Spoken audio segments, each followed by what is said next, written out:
बोल रहे थे और कह रहे थे। जी सर, अगली स्टोरी पे बात कर लेते हैं। सर, पेट्रोल के मामले खुसूसी नदीम बाबर का कलमदान वापस ले लिया गया है। जी, अब ये दूसरी कहानी।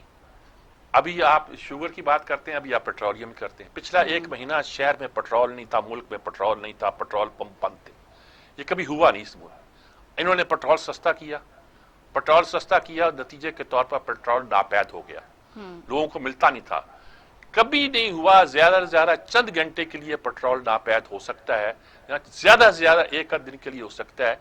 ये नहीं कभी हो सकता कि ये पेट्रोल जो है पूरा महीना आपको दस्तयाब ना हो। और जिस दिन आपने यकम का इंतजार किया बगैर 26 तारीख को आपने गैर मामूली कीमतें बढ़ाकर 25 में बढ़ा दी, गैर मामूली कीमतें, उसी दिन अगले चंद घंटे के अंदर पेट्रोल जो था पेट्रोल, जिसका मतलब था यहाँ उसकी उसकी उसकी किल्लत नहीं थी।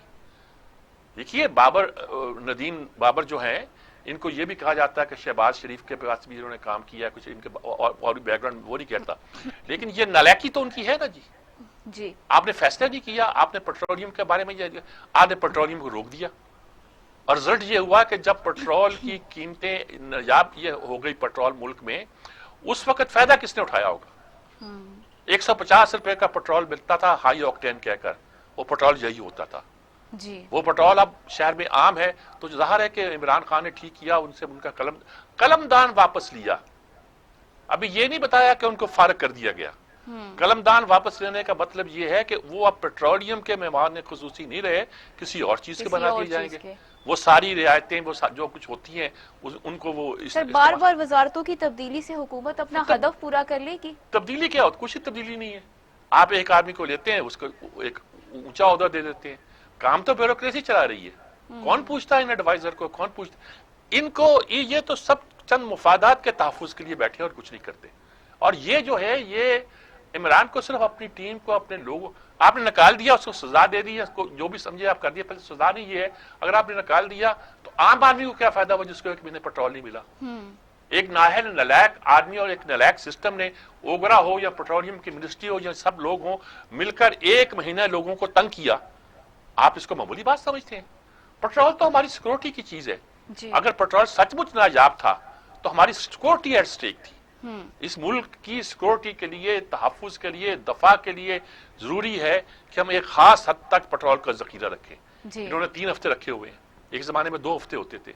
लोगों की ख्वाहिश है कि 1 महीने से ज्यादा का पेट्रोल हमारे पास हो। खुदा ना खास्ता जंग शुरू हो जाए तो हमारे पास वो जखीरे मौजूद हैं जिसके साथ मिलकर हम बात को आगे बढ़ा सकें और लड़ सकें जी। ये इनके ज़हन में नहीं आता जी। सर, बिजली की तलब को पूरा करने के लिए फर्नेस ऑयल की दरामद पर भी पाबंदी खत्म कर दी गई है। ये भी वही बात, एनर्जी का तो उन्होंने क्राइसिस पैदा किया हुआ ना, कीमतों का भी किया हुआ। फर्नेस ऑयल भी प्रॉपर इसकी मिनिस्ट्री में आता है। देखिए, ये चीखते हैं जी हम सस्ती बिजली पैदा करनी चाहिए थी। सस्ती बिजली, पन बिजली से ज्यादा सस्ती बिजली कोई नहीं है। उसके बाद एटॉमिक बिजली होती है, लेकिन पन बिजली आपको, जिसको हाइड्रो पावर कहते हैं, वो आप लगा ही नहीं सकते थे। सिर्फ एक नंदीपुर का इन्होंने थोड़ा ठीक किया था, या नीलम जेलम जो था प्रोजेक्ट जो कि अबैंडन हो गया था, वो उन्होंने ठीक किया। अब 2 ऑप्शन थे, एक तो उन्होंने राजा परवेज अशरफ वगैरह ने किया था कि रेंटल पावर ले आए थे, वो तो सफेद हाथी थे, उन्होंने बिजली पैदा करके दी। इन्होंने प्लान किया, प्लान करने के बाद कहा कि सबसे सस्ती बिजली, पानी के बाद बिजली क्या पैदा होती है, सूरज की शुआओं से बनाया जी। वो इतना नहीं बन सकता था, वो एक्सपेरिमेंट था। दूसरा उन्होंने क्या किया, दूसरा ने कहा कोल का लगाओ, जामशोरा में कोल का लगाया, उसके बाद कादराबाद साहिवाल में लगाया। उसके बाद प्लान किया था कि हम 10 ऐसे पावर प्रोजेक्ट जो है वो लगा लेंगे हब पर। सस्ती तरीन चीज थी। लोगों ने कहा जी अब तो कोयले से आप फजा को मुकद्दर करेंगे, खराब करेंगे। उन्हें कभी हमें बिजली चाहिए यार, बिजली चाहिए। सस्ता तरीन जो फ्यूल था वो इस्तेमाल किया। अब कहते हैं इंपोर्टेड किया। अबे तेरे यहाँ कोयला है तो बताओ, वो ले ले। थर का कोयला तो वहां से निकाल कर कहीं ले जाया नहीं जा सकता। अब थर का जो पावर प्रोजेक्ट बना है वो भी नवाज शरीफ का शुरू किया हुआ है, फखर ये कर रहे हैं उस पर जी। देखे अब रिजल्ट क्या निकला, रिजल्ट निकला कि हब का तो उन्होंने ड्रॉप किया। उसके बाद उन्होंने, किसी ने कहा कि गैस के लग सकते हैं। उतनी तेजी के साथ ये शायद खाकान अब्बासी ने गैस लाने के लिए टर्मिनल चाहिए होते हैं, जो उस लिक्विड गैस को कन्वर्ट करके, उसके लिए इतनी तेजी के साथ प्रोजेक्ट लगाए और कतर के साथ एग्रीमेंट किया। अब आप कहते हैं जी ये पैसे खा गए, पैसे खा गए। अरे भाई, उसने सस्ता जो एक फ्यूल था वो आपको मुयस्सर किया, और उस फ्यूल के नतीजे पे आपके कारखाने लगने शुरू हुए। यहाँ पंजाब में 3 कारखाने लगे, रिजल्ट क्या हुआ? रिजल्ट है कि अब आपके पास बिजली है, आपका नंदीपुर भी चला, फिर आपका जेलम नीलम जो आपने अबैंडन कर दिया था, हमारे बिलों में से, बिजली के बिलों में से शायद हर हर हर यूनिट पर एक खास किस्म की एक खास टैक्स लगता था, जिसे जेलम नीलम पावर प्रोजेक्ट टैक्स कहते थे। वो हम कई साल से दे रहे हैं, मुशर्रफ से पहले दे रहे हैं जी। और आखिर में कहते थे इसको अबैंडन कर दो, ये चल ही नहीं सकता, वो चला दिया इन्होंने।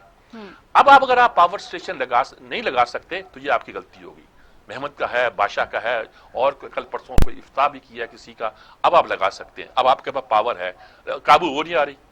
वो जो आ गए थे हमारे उमर अयूब कि मैंने खत्म कर दी है लोड शेडिंग, ऐसे लगता था जैसे मैं कहा करता हूँ कि रेहाना से अपने गांव से ब्रीफ केस में बिजली लेके आ गए थे। अरे बिजली पहलों की बनाई हुई है। जी। अब जरूरत यह है कि आप अपने